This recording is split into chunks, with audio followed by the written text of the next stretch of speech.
none of us. I want to say thank you. We all this in the mighty name of our Lord Jesus Christ.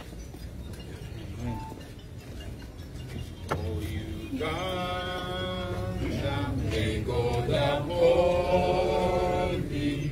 We lay our future in thy hands. United, free, falling, but we together we always stand. Thank you. Please be seated.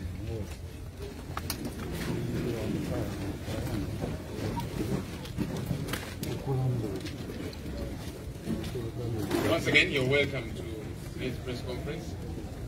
I appreciate all the leaders that have made it through, leaders, party secretariat, and members of parliament.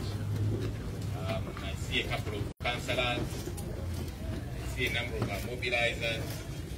Thank you for coming. We appreciate you. And it's good to see, especially our MPs. You know, lately, there are some busybodies who imagine when an MP is not at the press conference, you are in day.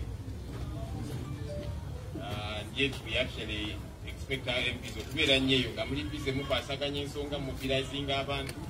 MP wabatali wano. Abaina bya kwasaganya. Akati abadde nga president byakyogedde. Kakati ono MP twamulaba ku press conference ate kubanga yalidde. Siba MP ba press conferences. Babeerawo wano kituzaamu amaanyi kitusanyusa ng'abakulembeze baffe niba batali wano ng'alina emirimu gyakwasaganya n'abamu baŋŋambe nti bajja kusobola kubeerawo kubanga balina be bakwasaganya eyo betwagala ennyo. So tusigale ku mulamwa si weewaawo ensonga eyo nnyo era pulezidenti egikatiriza juzi ziri ku mulamwa bannange. Naye n'omulala gwe nawulidde agamba nti akakati bano ababaka tebakyakwata na simu za MP. Lugamba ono president naye amulaba tebakyakwata simu za president. Lugamba ono naye president naye amulaba ku TV.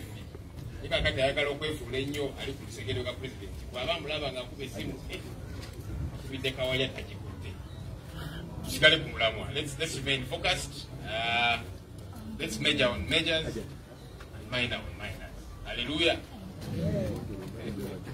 All right, I want to welcome you from yesterday's activity, those that were able to participate. Any of our members of parliament, our mayors, I saw some councillors there too.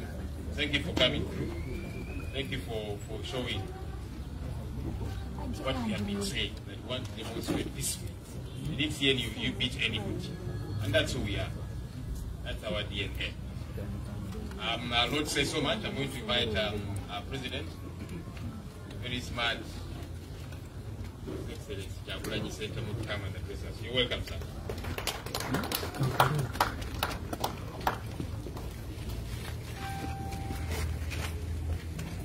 Thank you very much, Brother Joel. Onondeta Malala. People power. Our power. Our power. People power. NUP. Everywhere. Everywhere. NUP. Thank you, ladies and gentlemen. We always thank our brothers in the media for always showing up to cover us and to amplify our voice to the people of Uganda here and outside the country. We don't take it for granted, ladies and gentlemen, knowing the conditions that you work under. Really, really appreciate you and salute you for that noble role that you continue to play. In the same breath, I want to appreciate all the people of Uganda for the support that they continue to give to the struggle for freedom and democracy in Uganda. Those that are in Uganda and those that are in the diaspora.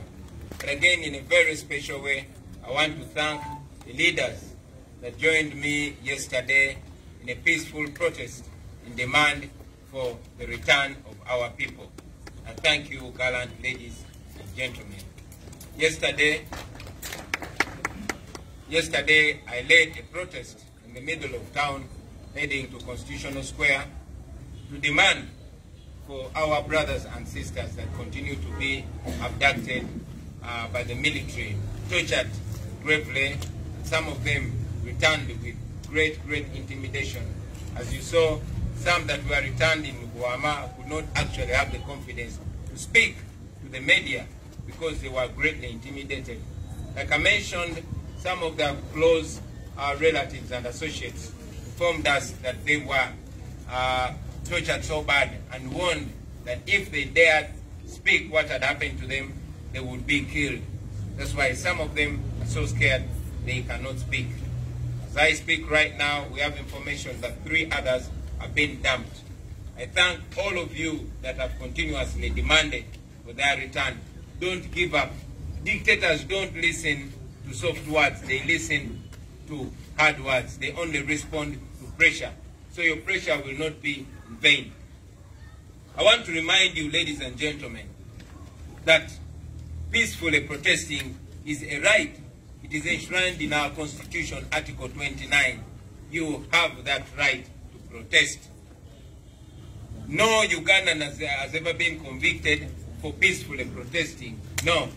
All they can do is either intimidate you, harass you, kidnap you, beat you, but they cannot convict you because they don't have any legal backing. As you also, yesterday when they arrested me and many other members of parliament, newly elected, and mayors, who were taken to CPS, but driven to our respective homes. I was dumped in my home in Magere. They did not charge me with anything because there's nothing to charge me for. It is rather disheartening to see that a few of us that have public attention on us are very quickly driven to our homes because the police and all other security agencies know that we actually commit no crime in protesting. In any case, they are the ones that commit crimes by brutalizing us and arresting us. They always take us back to our homes, but sadly, many of our fellow Ugandans are brutalized, they are tortured, and others are incarcerated for longer days without being charged. We of course condemn that, but in the same breath, I encourage all of you, ladies and gentlemen, to continue protesting peacefully. It is a right, and as things look, it is the most potent. That is what dictatorships fear most. Museveni fears people coming out to protest more than he fears guns. By protesting peacefully, we disarm him.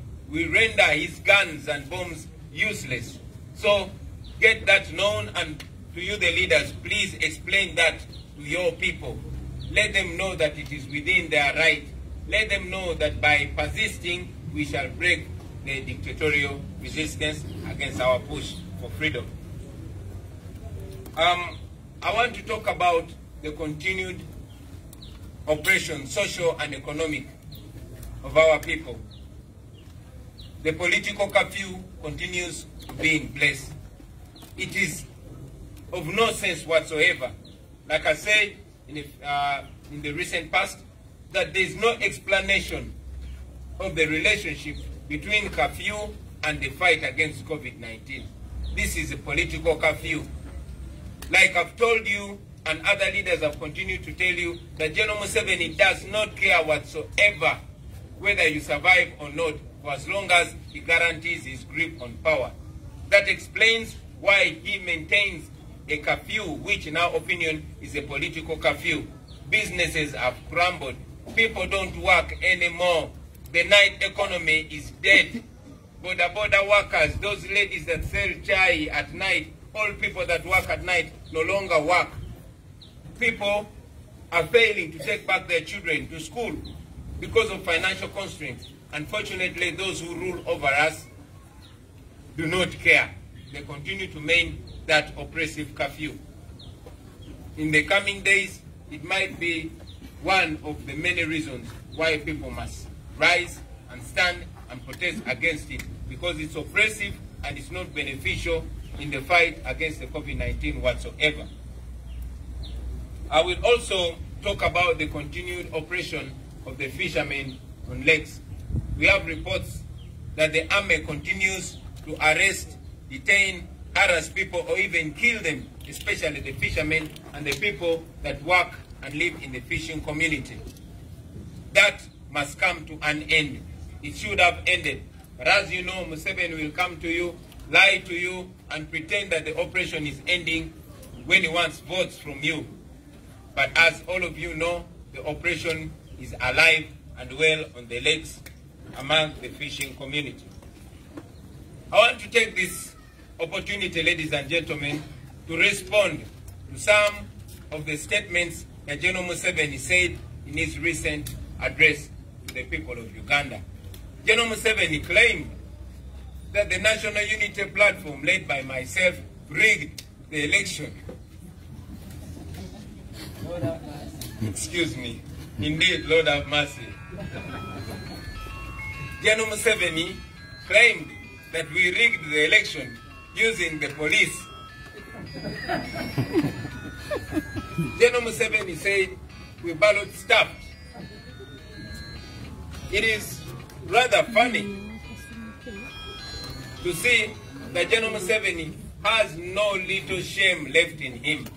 But again, having claimed that we rigged the election, that then means that the election was not free and fair. He is substantiating our claim from day one that the election was not free and fair. It was rigged. We are sure and we have evidence that the election was rigged by him using the military and all other state agencies and state institutions, including the Electoral Commission. Now here is the old man claiming that we rigged the election. I want to challenge him to bring the evidence. But again, that brings more sense to our demand for an audit into the 2021 election. It must be audited.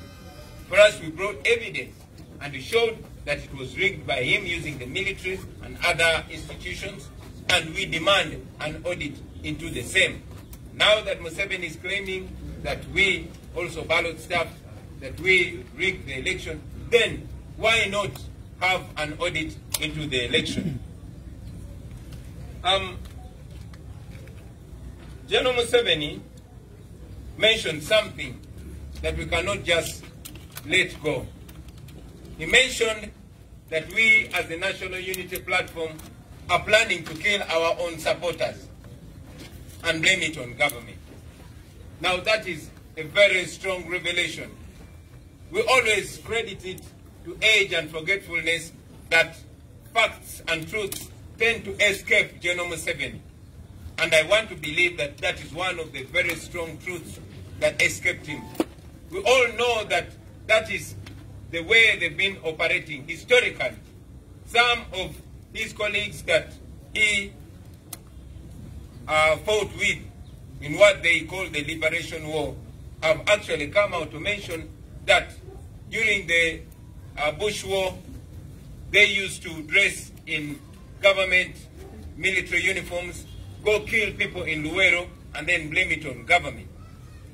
And General Museveni has in the recent past come out and said that when it gets tough, they will return to their Luwero tactics, to their NRA tactics.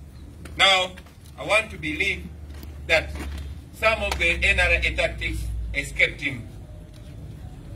We know that the regime has been the one killing people. It's under General Museveni's watch that many Ugandans have been killed. Kawesa was killed. Abiriga was killed. Many Muslim sheikhs were killed. And up to today, no explanation has been given. When General Museveni came out after the murder of Zebra, the professional boxer, he indeed accepted that it is his security that had murdered Zebra in cold blood. Unfortunately, up to now, no report has been given. Nobody has been held accountable. The police came out and said they have found who killed Zebra, although General Museveni had told us that he knows who killed him. But the police said they were waiting for orders from General Museveni to arrest the killers. That explains that the killers are known. Therefore, we are concerned, we are very concerned that General Museveni might actually be intending to kill more of our supporters. that must have escaped him. Many of our friends, colleagues, and supporters have been killed, from Dan Cheune to Rita to Sekama and very many more. And now we are concerned that many more will be killed because Museveni said that. I want to go on record having told you, fellow Ugandans, that we are not safe. Museveni thinks of killing and not reasoning. And therefore, it should be known that Museveni and these people are the ones that have killing machines. They're the ones that have guns. And should our people be killed, we hold it on Museveni. Finally, ladies and gentlemen, today we are going to deliver a letter demanding for our people. We're going to deliver that letter to the Chief of Defense Forces, General David Muhoozi, and to the Ministry of Defense. We want to call on them to release our people that have been arrested, that continue to be abducted by the military. General Museveni came out and said it is the military that has been abducting them, precisely the SFC. And now we want to deliver that letter, those letters, to demand for our people and to put them on notice that should our people not be released, then we shall continue protesting peacefully because it is within the law. I thank you, ladies and gentlemen, for God and my country.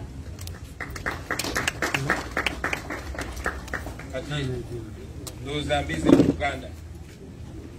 Abasemu ne banyabo twagala bebaza nadamu bannamawulire. Tuliranga kitukakatako okubebaza olw'okujjanga ne mutuusa amawulire ge tulina eri bannayuganda bannaffe n'okwongerayo eddoboozi lyaffe ery'okulwanirira eddembe n'obwenkanya mu Uganda. Tumanyi nti mukolera mu bugubi obw'amaanyi era okubasiima obusiimi olw'emirimu gye mukola oba oliawo ekyo kye tusobola okukola mu busobozi bwaffe. Kati njagala okwebaza ne bannayuganda bonna abali wano mu Uganda n'abali ebweru w'eggwanga olw'okugenda mu maaso n'okutuwagira naye ne batakomaawo ne beebeereramu. Njagala okwebaza bakulembeze bannange abaneegaseeko olunaku lwajjo kugenda okubanja abantu baffe, kugenda okwekalakaasa mu ddembe. Twabadde ne bamemba ba palamenti abalonde ne bameyazi abalonde n'abakulembeze ab'emitendera emirala, era njagala okukozesa omukisa guno okubakunga mwenna okugenda mu maaso n'okwekalakaasa mu ddembe, kubanga bano bannakyemalira bawulira pressure yokka. Tosobola basaba bulungi ne bakkiriza okugoberera amateeka. So njagala obebaza mwenna mwenna. I want to thank again our comrades in the diaspora. I'm informed that as we speak right now, Ugandans in South Africa, in Johannesburg, are protesting peacefully against the continued abduction, detention, torture and murder of the people of Uganda. Thank you very much, ladies and gentlemen, in South Africa. Thank you, brothers in Washington that are protesting and all over the world. Please continue, let us continue raising the voice of the people of Uganda who are suffering in the dark.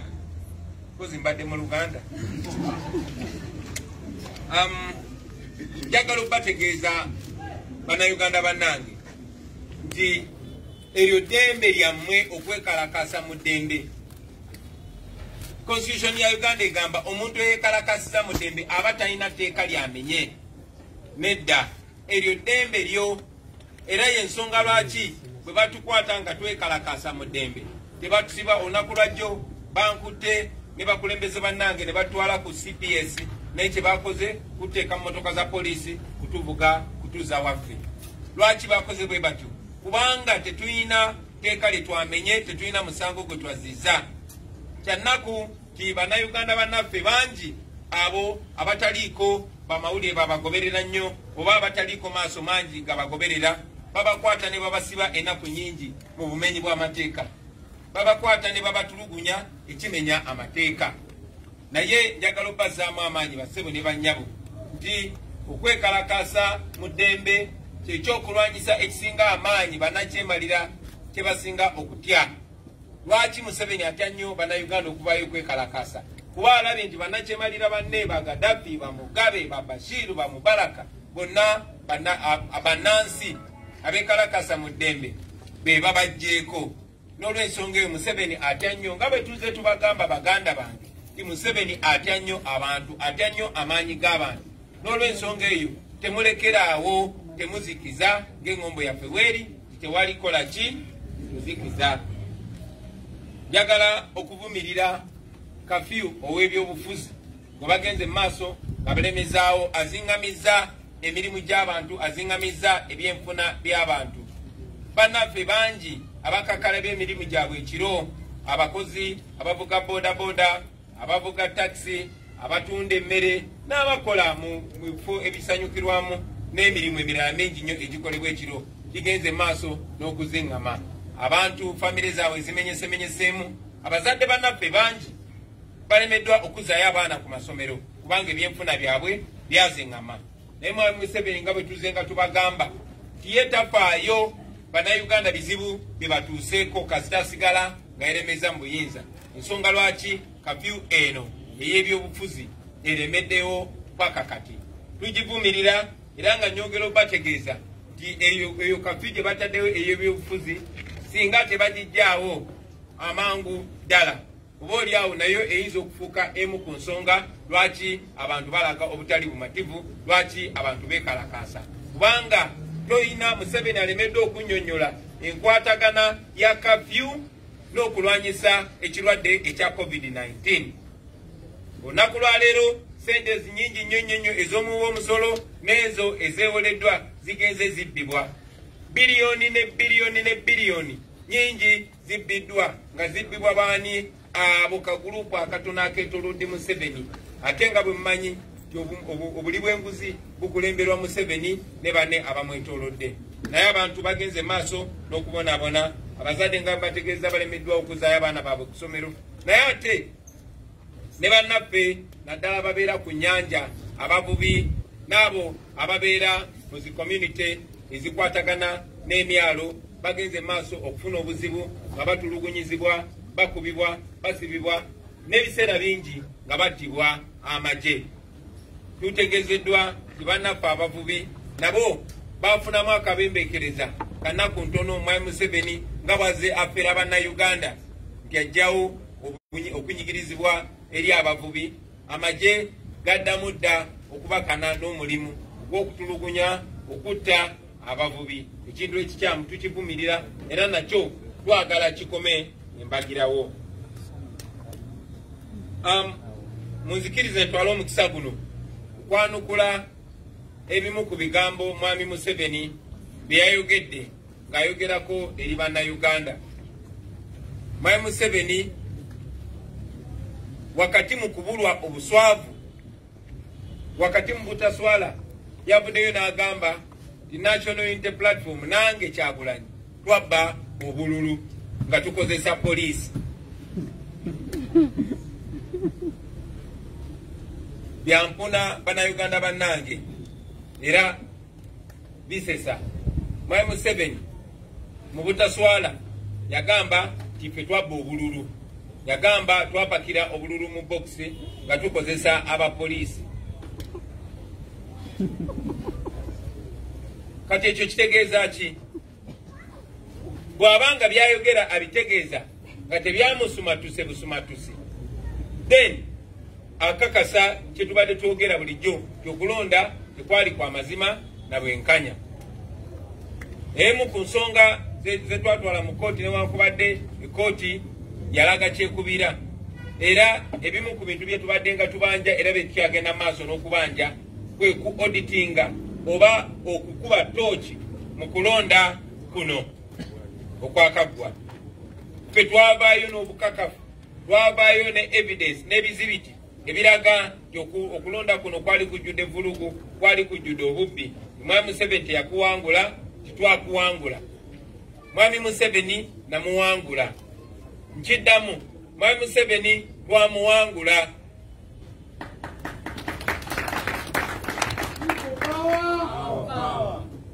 So, oluvannyuma lw'okumuwangula n'akozesa amagye n'akakiiko k'ebyokulonda neerangirira.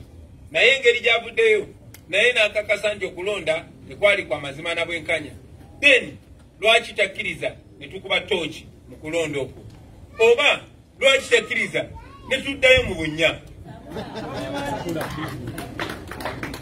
akalulwako ne kaddibwamu naye bw'alina kyemalira ng'enkola y'abannakyemalira bweri bakozesa kulimba na kutiisatiisa ekyo nno kibalage mwenna bannayuganda Mwami Museveni tali legitimate n'omulundi n'ogumu tali mu ntebe gy'alimu olw'okwagala kw'abannayuganda. Bannayuganda balonda omuntu mulala nnyo era yoyo ayimiridde maaso gammwe olwaleero. Mwami Museveni mbe yayogedde nti ffe aba NUP tupulaninga okutemula abantu baffe tunenye gavumenti. Ekyo nno basebo ne bannyabo saagala mu kitwale nga kintu kitono. Abatunulira ebyafaayo mumanyi nti ebadde enkola ya Mwami Museveni n'abayekera baba NRA era banne bangi bwe bakola nabo obuyekera baavaayo ne bategeeza eggwanga nti ke kamu ku bukodyo bwe bakozesanga nga bambala yunifoomu y'amagye ga gavumenti eyaliko ebiseera ebyo ne bagenda ne batemula abantu eruweero bakyayiseeyo gavumenti. Era Mwami Museveni ye muntu omu mujjukira gye buvuddeko ekiseera si kiwanvu yagamba embeera bw'eneekaawa bagenda kugyayo obukodyo bwabwe bwe bakozesanga ng'aba NRA. Era ye muntu y'omu bye yakozesanga abamenyi b'amateeka nga bakuba abantu ng'ayagala okiteekako. Kale nno ffe tetukitwala nga kyakubalaata kubanga bannayuganda bangi bazze battibwa. Bannayuganda bangi bazze battibwa nga si ba opposition bokka. Ffenna tumanyi nti Kaweesa Felix bamutta, tumanyi nti Abiriga bamutta, tumanyi nti basheek bangi abasiraamu bazze batemulwa naye tewali ripooti yali efulumye kulaga mpa yaabwe. Tumanyi nti juzi wano nga tuli wakati mu kulonda nga tuli wakati mu kampeyini omuzanyi w'ebikonde gwe bayita Zebra Ssenyange yatemulwa era Mwami Museveni n'avaayo n'ategeeza eggwanga y'abasirikale be baali bamutemudde. Newankubadde yategeeza eggwanga nti yali amanyi abatemudde Zebra era newankubadde oluvannyuma lwa Kabanga poliisi yavaayo n'etegeeza nti emaze okukola okunoonyereza era emanyi abatemudde Zebra era erinda Mwami Museveni abalagire bagende bakwate abo abatemu teyabalagira era tewali muntu yali akwatiddwa olw'okutemula kwa Zebra. Ekyo nno kitegeeza ki? Kitegeeza nti tewali munnayuganda ali safe oba owagira ffe oba owagira nakyemalira. Era bannaffe bangi bazze batemulwa Badani Kyeyune, Rita Nabukenya n'abalala bangi nnyo nga tewali ripooti efulumye. So Mwami Museveni bw'avaayo n'agamba abawagizi balala bagenda kuttibwa nga tumanyi nti ye n'abasirikale be balina emmundu era be balina ebisi byonna ebikozesebwa mu kutemula. Then tukimuteekako nti Mwami Museveni gwe n'abajambula bo muteekateeka kutta abawagizi baffe naye tukutaddeko amaaso abiri.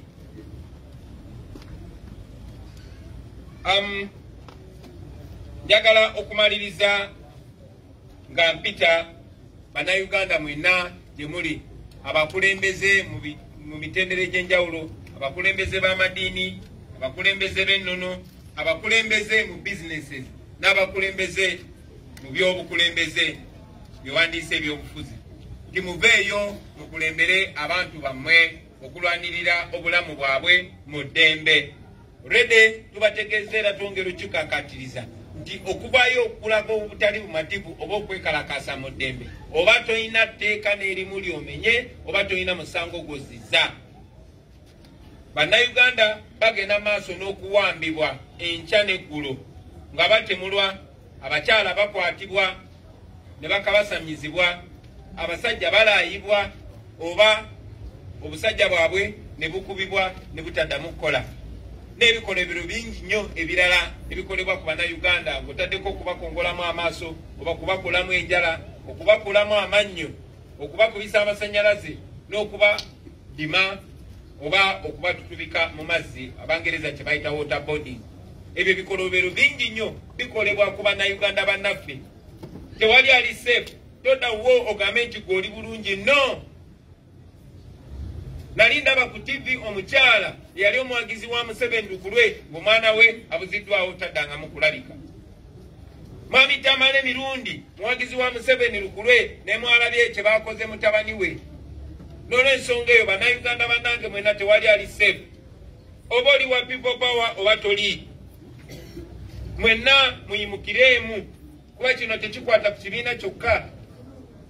Mwenna oba oli wa NUP, oba oli wa DP, oba oli wa UPC, oba oli wa FDC, ne bw'obeera wa NRM, ekikyamu kibeera kikyamu era tubasaba muyimirire muwakanye ekikyamu. Bannayuganda bannaffe saawa zino bwe twogerera bali mu kutulugunyizibwa. Yeffe tulina okuvaayo ne tuboogerera bassebo ne bannyabo. Bano abantu abatufugisa emmundu batya abantu bokka. Tebasobola kutusiba ffenna. Era nga bwe mwalabye kubanga tekuba musango ne bwe bakwata kasita abantu bamanya ne batandika okubanja bajja kukuta kubanga batya abantu. Bannayuganda bangi bavuddeyo ne basitula amalobozi gaabwe era ensonga lwaki bannaffe abamu bagenze bateebwa. So temulekerawo mikwano gyange kubanja bannayuganda bannammwe kubanga lunaku lw'enkya ayinza okubanga gwogo babuzizaawo nga kitukakatako ate ffe okubanja. N'olw'ensonga eyo tugifuula enkola yaffe okubanja bannayuganda bannaffe kubanga ekituuka ku omu kisobola okutuuka ku mulala. Temussa mukono kubanja bannayuganda bannammwe. Abakulembeze mukulembere abantu bammwe. Buli asobola yekalakase mu ddembe. Kino tekijja kuba kya lunaku lumu oba tekijja kuba kya ngeri emu. Tumanyi nti Mwai Museveni afuba nnyo kuba malamu amanyi n'obatiisatiisa nga deploying amagye. Naye osobola okukola buli ky'osobola mu busobozi bwo. Osobola n'okwekalakasizeewo. Osobola n'okwekalakasa ng'oyigiriza baana. Kambeere nga muli ku kyaggulo. Tukizimbe bwe tutyo bwe tutalekerawo njagala obakakasa nti tujja kufuna eddembe lyaffe nga bannayuganda. Naye nga kikakata buli omu. Ekijja kuba kya lunaku lumu, ekijja kuba kya nkola emu, buli omu akozese enkola gy'asobola, buli omu abeere mukulembeze. I'll say that in English. Continue protesting peacefully. This is not going to be a one-day or one-way thing. It might take longer than a day, longer than a week, longer than a month. But when we persist, we shall succeed. And it's not only one fashion or one model of protest. There are various models. Keep defining and redefining yourselves. Keep coming up with different models of protest, ladies and gentlemen. And as we shall also continue guiding you on every idea that we agree on as a leadership. Now, very finally, Gamaliriza, njagala obategeeza nti olunaku lwa leero tugenda kutwala ekiwandiiko nga tukitwalira akulira amagye CDF wa Uganda Mwami David Muhoozi. Ne kopi y'ekiwandiiko tugitwalire minisita w'ebyokwerinda. Ekiwandiiko kino kya kubanja abantu baffe abaawambibwa n'abantu baffe abattibwa. Twagala emirambo gyabwe tugiziike mu kitiibwa. Amagye tegalina buyinza kukwata abantu. Amagye galina kukuuma ggwanga na nsalo za ggwanga. Bwe gatandika okulwanagana n'abatuuze b'eggwanga, then gabanga agafudde abannansi abalabe b'eggwanga. Twagala bate bannayuganda bannaffe embagirawo. Era kino ekiwandiiko kya kubalaalika. Kisinga tebatta bannayuganda bannaffe embagirawo, tugendagenda maaso n'okwekalakaasa, ate tugenda kulinnyisa ne giya. Mwebale nnyo okumpuliriza bassebo ne bannyabo. Omukama abankumire. People power! Our power! People power! Thank you, Mr. President.